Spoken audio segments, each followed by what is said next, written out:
What's going on, everyone? So in this video, I just wanted to share with you about how structuring your business can be a force for good and be the change that you want to see in the world, okay? So obviously getting started in business is a lot more difficult. Once you start generating income, you have, or if you have partners, you have more of a likely chance of being able to move into some of the things that you want to do. So even though it may not sound like it's a business idea, nonprofit is obviously the one that we go to as a potential ministry idea or as a potential force for good. I think generally people would agree that nonprofits are that. And you can start that. That doesn't mean you don't make any money. People get paid. People can make money. And there's an ethical standard that kind of comes into that. And sometimes people seem to make too much money in nonprofits, but I'm not going to address that fully here.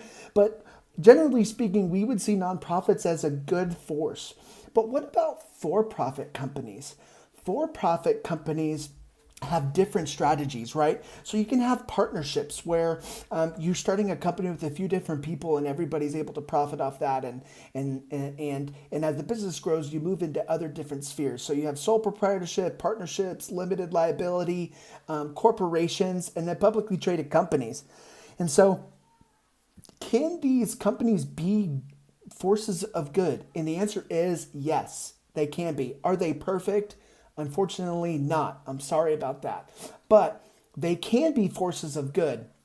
John Mackey, the starter of Whole Foods, wrote a book called Conscious Capitalism. Full disclosure, I haven't fully read it, but I know generally what it's about. And it's about how capitalism can be, owning a business for the sake of good and for profit can be a great thing for the world. And so anyway, going back on structure, so there's two, obviously there's co-ops. So I'm not exactly sure how those are run, but those are ways that people have equal participation as well as employee-owned businesses. So everybody gets a share of equity, right? So you can start an employee-owned business and then pay employees on the profit on that. Okay.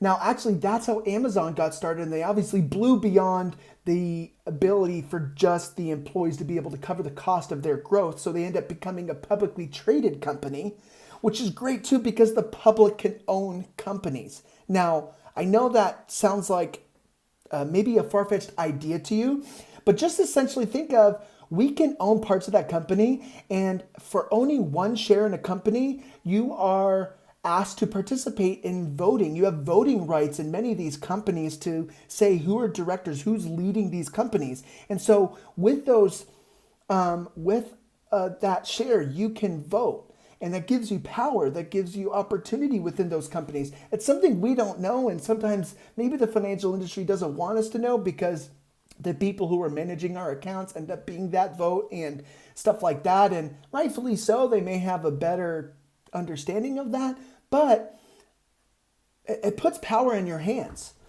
So you can have an employee-owned business, publicly traded business, are all ways that can be forces of good for the world, and can help increase economically communities and our nation. So those are ways you can structure your business even for profit. And even if you have a sole proprietorship, there's ways that you could run your business for good, for God's glory. And you can hire contractors. You can pay them good wages. You can pay people good wages, living wages. I mean, talk about a honorable reason to get into business is because you want to be successful so you can pay other people well, right? Now, if you create that demand, if you create that in your business, people want to flock to that. People want to be a part of something in a vision that they believe in. And so I charge you, my brothers and sisters, to think of something that could, if you have a passion, a vision on your mind, if you think about business, business is a massive opportunity to be able to be a force for good. And that's structuring it is just one of those ways that I wanted to share.